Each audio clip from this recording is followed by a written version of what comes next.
sorry, and how much money do you have to help each other out, and then you know, how high is your sex drive? Because the idea is to get really, really happy with the one you're with, really nourished, really fulfilled, and really, really fulfill them. So when you spread yourself thin, the other thing to realize is that love, like intimacy that's very fulfilling and very deep and powerful, well, it's psychically built. It's not just the time you spend together that makes it so amazing and magical.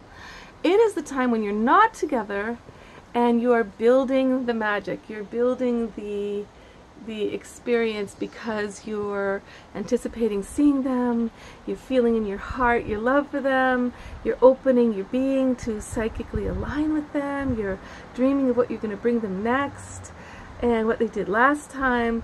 And if in all the time between seeing them you're just distracted, and then you have a whole nother person in the mix, you're even going to get mixed up, like who likes purple and who likes coffee in the morning. You get it mixed up, you'll get their names mixed up. This is really, really bad. Well, okay, so the other thing is, like, when you think of the people who have, say, multiple wives, they usually have a whole lot of money. They can support a lot of people, and usually they'll have like a concubine, some guy in there. What's the eunuch who's doing the job for them because he can't keep up with all the women's sex drive. Or like one guy I know in Africa, African guy, he has 2 wives, but he's exhausted all the time. He's got to like do them all the time, like every night, like a whole lot of work. The women love it because they have each other all day to be friends with.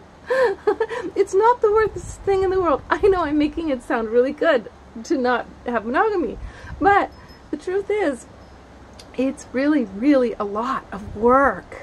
And it's very hard to have a career that you're successful in, and a family life that is cohesive when you're going with multiple people as lovers. It just becomes so much work and so much energy and confusion, and usually what happens is people break apart, like they don't last. I knew a whole community in California that was super into polyamory, but wow, within 2 years everybody had left their main partner. Beautiful marriages broken up, everybody's with a new person, the guys lose their houses, they got to give the house to the last wife, and everybody swapped houses. And did those relationships last very long? No, those ones didn't either. You know, so they went from having this really incredible marriage to, you know, having a series of big adventures, which is not bad, especially if you're older and you're bored and you've been through everything in the world. But how about let's go deeper than boredom, okay? So, and I'm going to take you into an adventure that takes that into account, all right? But let's see. Let's go to some of the really sacred things about monogamy, okay? Love, love, deepening love. Okay, so think about the Huichol Indians. The Huichol Indians have a very powerful tradition around monogamy. Now, they do believe you can be married to more than one person if you can support it energetically, sexually, romantically, in all these different ways, and really be there for everybody. That's okay, but no infidelity. In other words, you just get to be married to the people you're married to. So, and what they're saying is that marriage, whether it's between 2 people or a number of people, it creates a sacred container. So they will have the desire to, say, become a great artist, to really help the world through your medicinal path, or your music or something. And what they'll say is you can go to the holy mountains, the sacred mountains, and ask for blessing from the big spirits, the gods, goddesses of all that is and of nature, mountains in particular, or plants, sacred plants. You can ask them to bless your life by giving these offerings and these things. But the thing is, it takes 6 years of giving offerings to even begin, and while you're giving the offerings, you start to receive magic, and by the end of 12 years, your wishes have come true. But this is only if you have been faithful to your sacred marriage.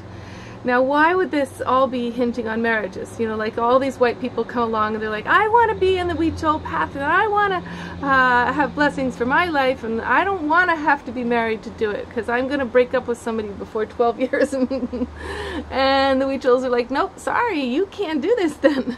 You don't have enough strength and power. But mainly the thing is that the belief is that you ask for these big blessings in your life, but really to do anything alone is not very possible because we need spirit. We need spirit to help us to bring that added magic, that other dimensional level of creational joy. And so if you're embarking on the great adventure of cosmic lovemaking, deep, passionate love that's bigger and more profound than most people experience, and you want more to come of your life than just your relationship too. You want your careers to become very powerful and potent. Well, what they say is that the spiritual container that contains all that happening is your commitment to each other. It's actually the relationship. And without a relationship, people aren't strong enough to hold big, huge spiritual energy until at least they've been married for 12 years. And if they cheat on each other while this big, powerful energy comes into the couple to bless their life, they break the container. And I don't know if you've ever experienced that before, but I have, where somehow this cheating energy comes in or just messing around with other people, and what was a very strong sacred container where I could feel this holy magical energy building, it gets broken. And the thing they say about spirit is that once you invoke spirit, it doesn't break its promise. It keeps coming. And it comes into a broken container and then it breaks everything. Instead of making everything more wonderful, it breaks everything because the spiritual energy has already been invoked and now there's nothing to hold that sacred love anymore, and everything breaks apart. And you've seen this before, where an incredible couple with incredible jobs and a home and everything, suddenly they've lost their home, their car, their jobs, everything, just because of an affair. All right, well, you can work around that, you can try to keep your life together, but let's just start with monogamy, okay? Let's start with it. You know, commitment for a focused period of time. How about that? We don't have to start with marriage necessarily, although if you did marry each other, I think really, why wouldn't people, you know, it used to be people did marry pretty early, and I think that was a good idea, because you're starting with sacred vows, invoking the sacred, holy energy of spirit and God, goddess, whatever your religion is, to help you. And you're calling in the supportive community. So I would say, if you're feeling this powerful connection to really try a love adventure, get married. Go. Come on, you can always get divorced. But if you do the whole adventure without deep commitment, everybody's only on the rind of the adventure. And I want to take you to the core of it. Okay, so let's say marriage isn't on the table just yet. You're just in it. You're just getting to know each other. Okay. I'll accept that. We'll see how you go with that. But commitment is absolutely necessary.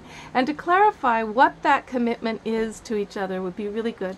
So I'd like you to stop the program now, and I would like you to do what I call the creation of conscious intention agreement. Okay? What you'll do is you'll write down the categories that are most important for people in a relationship, and you will agree with each other what your intention is over the next 3 months. You will promise that in 3 months' time you will revisit all of these intentions, see how you did. Woo! Here comes the wind of love. And see what needs to be shifted or changed a little bit in the arrangement. And my hope is that within 6 months you've come on such a powerful journey, you'll be planning the wedding. And if you're already married, you'll be planning the honeymoon adventure that you should be doing every year anyway, the eternal honeymoon adventure. Come with me. We'll take you on that adventure to deepen your love. Okay? Deepen your love. So Think about Mother Teresa. Okay, not a very sexy thought, but on the other hand, she helped a lot of people. And when they asked her, how did you do that? How did you help thousands of people? She said, one at a time.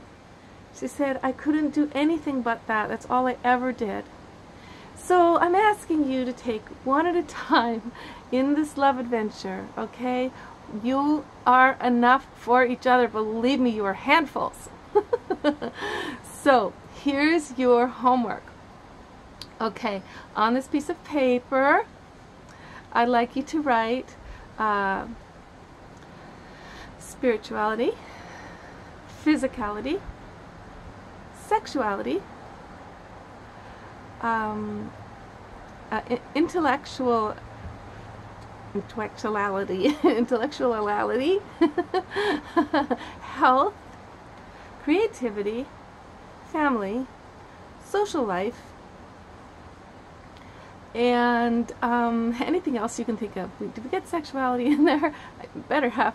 Home, finances, and life adventure, life mission. Okay, so these are all. They go down the side of the page, and there's a room for each one of them to have a little paragraph. And what you'll do is create the agreement. So let's say you take physicality, you say, or health. You say, okay, both of us want to increase our health. And for one of the people, it's like, well, I want to gain weight. I want to gain muscle tone. The other one's I want to lose weight. I want to gain flexibility. Okay, we both have a goal, and we're going to help each other with this somehow. Some ideas are, let's take walks together. Okay, let's have a 15-minute period every day and every night where we do a little bit together, or we support each other in that. If whatever it is we each are wanting to do. Okay, we're going to buy some groceries a little differently. Beautiful. You've created an intention agreement that is going to be very fun to feel like you're in a partnership. Because what are we doing this relationship for? It's not just for sexual satisfaction or romantic, like, ring those bells. Those are very important. But it's a companionship, right? Companionship on the life mission to become of more benefit than you would otherwise be alone, to call in that larger level of spiritual beauty and love and power because you're together. So because you're together, there's exponential energy available to you that otherwise wouldn't be available if you were just on your own. So then you take, the sexuality, and you say, okay, we want to learn more about each other's bodies, so we're going to each take turns pleasuring each other. You could say, on the dark moon, we will always do the special night just for the masculine. On the full moon, we'll always do the special night just for the feminine, what she wants. We'll go down on each other on those times without asking anything else of each other. You come up with some things like, okay, we're going to learn some Tantra. We're going to take this Divine Feminine Passion course with Eve, because when it comes to communication, oh, that better be on the list, communication, you need some ideas and you need some support to get through communication, so it always takes you to a new, better place. Okay, so I did this whole thing of the intention agreement process with my fiance a while back when we were in that adventure. And even though we didn't actually get married, we had a time period that was very sacred on that adventure within those intentions. And we looked at our vows every 3 months, and we found, oh my goodness, we did so great with our intentions. Wow, we totally did. We fulfilled everything we said we were going to do, and then some. And so when we revisited with, okay, well, what do we need now? What's the next level of this? And we were in a long distance relationship, and eventually that just tore us apart. Neither of us could handle just so little time with each other. It was too difficult. But hey, you hopefully are close enough to each other you don't do some stupid thing like I did. Okay? Learn from my mistakes. That's one of the great things about this whole thing. Okay, beautiful. So why monogamy? That gives you the why. That gives you the inspiration to just really get into, you know, the full-on adventure of loving one person. It's a lot to really learn that, to master that and fulfill that in each other and really be there for each other and not shy away and from the pain and the difficulty and the communication stuff, things that you have to change and grow and learn in order to really fulfill the divine feminine and really support the divine masculine. There's a lot of adventure. So one at a time, okay? You'll be glad that you do one at a time.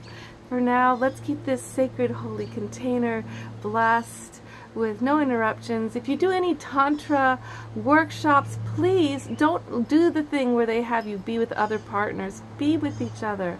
Stick with each other, okay? And to bring in the extra external sexy energy that will feed your relationship, so you're not always just together in that energy,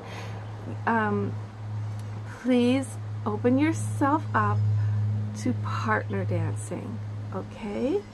Salsa, bachata, merengue, zouk, kizomba, contra. These are swing. They're all wonderful. Each of them has a sort of a different mood, yeah, and energy to them. Fojo, they're incredible. Tango.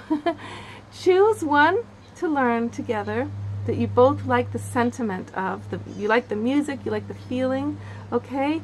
And when you go partner dancing, that's when you're going to engage with the sexual energy of many different partners so that you can learn still from mankind and womankind, feel loved and adored by other energies, and instead of leaking all the energy out, you're going to bring it home to each other, okay?